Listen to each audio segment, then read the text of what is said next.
এই মুহূর্তে চলছে বামেদের বাংলা বাঁচাও যাত্রা। বিরাটি থেকে পানিহাটি পর্যন্ত বাংলা বাঁচাও যাত্রায় বামেরা।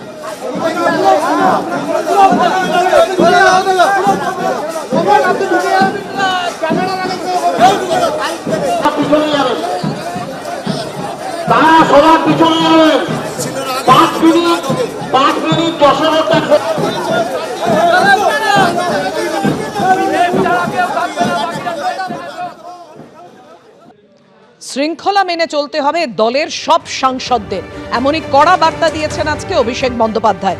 দলীয় সাংসদদের সঙ্গে দিল্লিতে বৈঠক ছিল এবং সেই বৈঠকে অভিষেক বন্দ্যোপাধ্যায় বলেন দলীয় নেতৃত্বের অনুমোদন ছাড়া কোনো কেন্দ্রীয় মন্ত্রীর সঙ্গে বৈঠক করা যাবে না।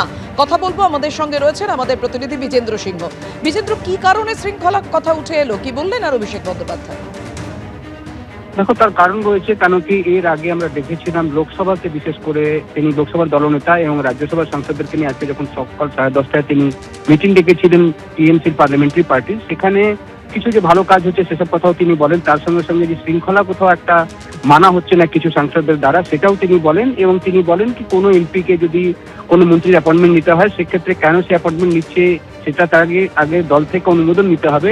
দলের পারমিশন নেওয়ার পর যারা লোকসভায় লিডারশিপ রয়েছে, লিডার রয়েছেন, ডেপুটি লিডার রয়েছেন, চিফ হুইপ রয়েছেন, তাদের আগে অনুমতি নেওয়ার পরই যেন অ্যাপয়েন্টমেন্ট নেওয়া হয়, সেটা তিনি বলেন।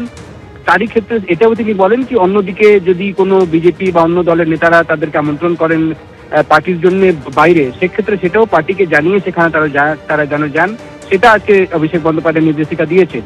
তার সঙ্গে সঙ্গে কিছুদিন আগে আমরা দেখেছিলাম কীর্তি আজাদের বিরুদ্ধে অভিযোগ উঠেছিল যে তিনি লোকসভার মধ্যে সিগারেট খাচ্ছিলেন। তার ভিডিও আজকে প্রকাশ করা হয়েছে, বিজেপির তরফ থেকে অমিত মালভিয়া সোশ্যাল মিডিয়াতে পোস্ট করেছেন। সেটাতেও আজকে অভিষেক বন্দ্যোপাধ্যায় বলেন আজকে কি এরম আপনারা পশ্চিমবঙ্গ থেকে সাংসদ হয়ে এসছেন, এখানে একটা কনস্টিটিউয়েন্সিকে রিপ্রেজেন্ট করছেন, আপনারা বাংলাকে রিপ্রেজেন্ট করছেন, এরম কোনো কাজ করবেন না যেটাতে মাথা হেট হয়, বা এরম কোনো কাজ করবেন না, মর্যাদাটাকে রাখবেন, সেটাও বার্তা দিয়েছেন অভিষেক বন্দ্যোপাধ্যায়। তার সঙ্গে সঙ্গে তিনি এটাও বলেন কি আপনারা ভালো কাজ করছেন, এখানে কাজ করার পর যদি দলীয় সাংসদদের সঙ্গে মিটিং করতে চেষ্টা করুন, কিন্তু অন্য দলের সাংসদদের ওখানে যদি যখন যাবেন তখন আগে পারমিশন নেবেন পার্টি থেকে, সেটাও তিনি বলেছেন। কেন কি আমরা জানি এর আগে রচনা বন্দ্যোপাধ্যায় রেলমন্ত্রী থেকে অ্যাপয়েন্টমেন্ট চেয়েছিলেন তাকে দেখা করার জন্য, একটা তার এলাকাতে একটা ট্রেন চালানোর জন্য। মহুয়া দেখা গেছিল নবীন জিন্দালের বিয়েতে, সেখানে তিনি সেই অনুষ্ঠানে অংশ নিয়েছিলেন। কিছুদিন আগে শরদ পাওয়ারের জন্মদিন ছিল, সেই পার্টিতে গেছিলেন সৌগত রায়, যেখানে তার গৌতম আদানির সঙ্গে দেখা হয়েছিল। কীর্তি আজাদের বিরুদ্ধে অভিযোগ উঠেছে। সেক্ষেত্রে মূলত লোকসভার মধ্যেই যে কোন্দল রয়েছে বা অনুশাসন মানছেন না, ডিসিপ্লিন তারা মানছেন না, সেটা নিয়ে কড়া বার্তা আজকে অভিষেক বন্দ্যোপাধ্যায় দিয়েছেন সাংসদদেরকে, এবং এটা যেন সাংসদরা মনে রাখেন, এই বার্তা দিয়েছেন অভিষেক বন্দ্যোপাধ্যায়। অবশ্যই যখন বাইরে থেকে আমরা জিজ্ঞেস করেছিলাম, তিনি খুব একটা খোলসা করে বলেননি, তবে যা গাইডলাইন্সগুলো দেওয়া রয়েছে সেটা স্পষ্টই তার বার্তার মধ্যেও বোঝা যাচ্ছিল যে সাংসদদেরকে তিনি সতর্ক করেছেন আজকে। তুমি আমাদের সঙ্গে থাকো বিজেন্দ্র, আমরা শোনাবো অভিষেক বন্দ্যোপাধ্যায় কি বলেছেন। আমি জাস্ট প্রত্যেকটা এমপিকে ডেকেছিলাম কথা বলবো বলে, এবং আমাদের কিছু গাইডলাইন ছিল, সবকিছু তো আমি মিডিয়ার সামনে বলতে পারি না। দলের আভ্যন্তরীণ বিষয় নিয়ে কি আলোচনা হয়েছে, কি গাইডলাইন দেওয়া হয়েছে, তবে আমি যে কটা কথা বলেছি সব এমপিরাই সেখানে ছিল, এবং তৃণমূল কংগ্রেস একদম ইউনাইটেড। আজকেও মানরেগা নিয়ে ডিসকাশন হচ্ছে। দেখো বিজেন্দ্র, দলের কিছু গাইডলাইনের কথা বলতে চাইলেন অভিষেক বন্দ্যোপাধ্যায়, যে কথা তিনি সবার সামনে বলতে পারেন না, কিন্তু কোন কোন গাইডলাইনগুলো তৃণমূল সাংসদরা তারা মেনে চলছেন না, যে কারণে কড়া বার্তা দিতে হলো অভিষেক বন্দ্যোপাধ্যায়কে? দেখো, তার কারণ হচ্ছে কি এই যে উইথড্রয়াল স্টেটমেন্ট স্টার্ট হয়েছে, সেটাতে প্রথমে দেখা গেল একদিকে কিছু সাংসদদের মধ্যেই মত পার্থক্য রয়েছে। বিশেষ করে যখন অভিষেক বন্দ্যোপাধ্যায় এখন লোকসভার নেতা, তিনি অনুপস্থিত ছিলেন, তার অনুপস্থিতিতে এখন কাকলি ঘোষ দস্তিদার এবং শতাব্দী রায় লোকসভাতে কে কি কখন বলবেন বা কোন মন্ত্রীদের সঙ্গে দেখা করা হবে, এটা পার্টির তরফ থেকে সিদ্ধান্ত নেওয়া হচ্ছিল। যেমনি আজকে তারা সিআর পাটিলের সঙ্গে দেখা করতে গেছিলেন জল সম্পদ মন্ত্রীর কাছে, সেখানে 10 জন সাংসদ গেছিলেন, এটা পার্টির সিদ্ধান্ত ছিল, এবং কারা কারা যাবেন সেটাও টিএমসি থেকে ঠিক করা হয়েছিল। কিন্তু রচনা বন্দ্যোপাধ্যায় যখন নিজের থেকেই উদ্যোগ নিয়েছিলেন যে তিনি রেলমন্ত্রীর সঙ্গে অ্যাপয়েন্টমেন্ট নেবেন এবং তার এলাকা থেকে একটা ট্রেন আজমির শরীফের জন্য তিনি অনুরোধ করবেন, সেই বার্তাটা যখন দলের কাছে আসে তখন কাকলি ঘোষ দস্তিদার এবং শতাব্দী রায় তাকে জানিয়েছিলেন কি আপনি পার্টিকে না জানিয়ে কেন এই অ্যাপয়েন্টমেন্ট নিয়েছেন। দ্বিতীয় হলো, আমরা দেখেছি মহুয়া মৈত্রর কিছু ভিডিও এসেছিল যেখানে তিনি নবীন জিন্দালের মেয়ের বিয়েতে সেখানে গেছিলেন, সৌগত রায় গেছিলেন শরদ পাওয়ারের বার্থডে পার্টিতে, সেখানে তার গৌতম আদানির সঙ্গে কিছু কথা হয় যেটা পরে মিডিয়াতেও এসছে। কীর্তি আজাদ, যিনি দুর্গাপুরের সাংসদ, তার বিরুদ্ধে অভিযোগ রয়েছে যে তিনি লোকসভাতে বসে সিগারেট খাচ্ছিলেন, যে ভিডিও আজকে প্রকাশ করেছে বিজেপি। এবং এই বিশেষ করে লোকসভা সাংসদদেরকে নিয়ে যে কোন্দল এবং নিজেদের মধ্যে তাদের ঝগড়া, সেটাকে নিয়ে স্পষ্ট বার্তা আজকে দিয়েছেন অভিষেক বন্দ্যোপাধ্যায়। ধন্যবাদ তোমায়। অভিষেক বন্দ্যোপাধ্যায়ের বার্তা, কটাক্ষ বিজেপি সাংসদ সুকান্ত মজুমদারের।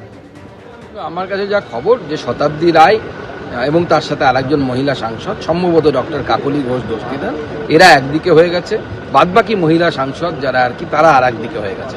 এখন এই দুই মহিলা টিমের মধ্যে চুলোচুলি চলছে, তো চলতে দিন। কিন্তু পার্টিটাই তো চুলোচুলির পার্টি, এ ওর চুল ধরে টানবে, ওর চুল ধরে টানবে, খুন হয়ে যায় যেখানে নেতারা, এটা সবাই চুল ধরে টানছে। রাজ্যের বকেয়া নিয়ে এবার কেন্দ্রীয় জলশক্তি মন্ত্রীর দ্বারস্থ হলেন তৃণমূলের প্রতিনিধি দল। তৃণমূলের সাংসদ সৌগত রায়ের নেতৃত্বে তৃণমূলের 10 সাংসদের প্রতিনিধি দল, তারা গিয়ে আজকে দেখা করেন কেন্দ্রীয় জলশক্তি মন্ত্রী CR পাতিলের সঙ্গে। রাজ্যের বকেয়ার দাবিতে সরব হয়েছেন তৃণমূল সাংসদরা।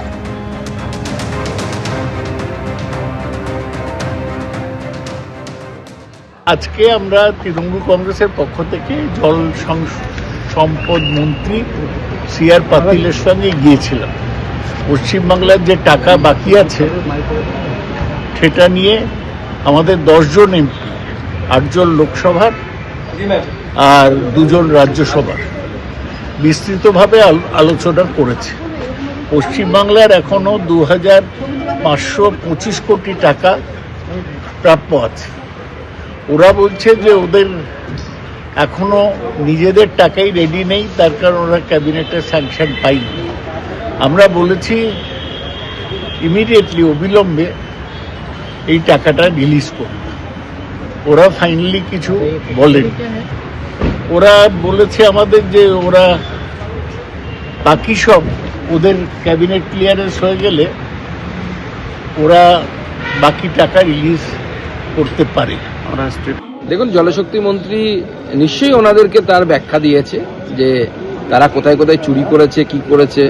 কারণ এই চুরির কথা তো বলবে না। 200 টাকার কল 1000 টাকায় 1500 টাকায় কেনা হচ্ছে। প্রত্যেকটি গ্রামে গ্রামে মমতা বন্দ্যোপাধ্যায়ের ছবি ওয়ালা সজল গ্রাম পোস্টার লেগে গেছে, কিন্তু কোনো গ্রামে দেখবেন সেখানে কল থেকে আর জল পড়ছে না। টাকা কেন্দ্র সরকার দিচ্ছে, প্রায় 60%-এরও বেশি টাকা দিচ্ছে সেখানে কেন্দ্র সরকার, কিন্তু কোথাও মোদিজির ছবি নেই, কোথাও কারো ছবি নেই, এবং পুরো টাকাটাই ধাঁধলি হচ্ছে, সেই টাকাটা চুরি হচ্ছে। চুরি করার জন্য তো কেন্দ্র টাকা দেবে না, সঠিক হিসেব দাও, একদম টাকা দেবে, কড়ায় গন্ডায় টাকা দেবে। যে বাচ্চা, আমরা ছোটবেলায় বাজার করতে যেতাম, বাড়ি থেকে টাকা দিত, ফিরে এসে বাজারে হিসেব দিতে হতো। আর কিছু দুষ্টু বন্ধু ছিল আমাদের, তারা হিসেবটা কম বেশি করে দিত আর 1 টাকা দিয়ে সিগারেট কিনে খেয়ে পুক পুক করে মারত। তো মমতা বন্দ্যোপাধ্যায় সরকার হয়ে গেছে সেই অবাধ্য বাজে ছেলের মতো, যে যেখান থেকে পারবে কেন্দ্র টাকা পাঠাবে, বাবা টাকা পাঠাবে, সেখান থেকে টাকা মারবে, মেরে সিগারেট খাবে। এবিপি আনন্দ, এগিয়ে থাকে, এগিয়ে রাখে।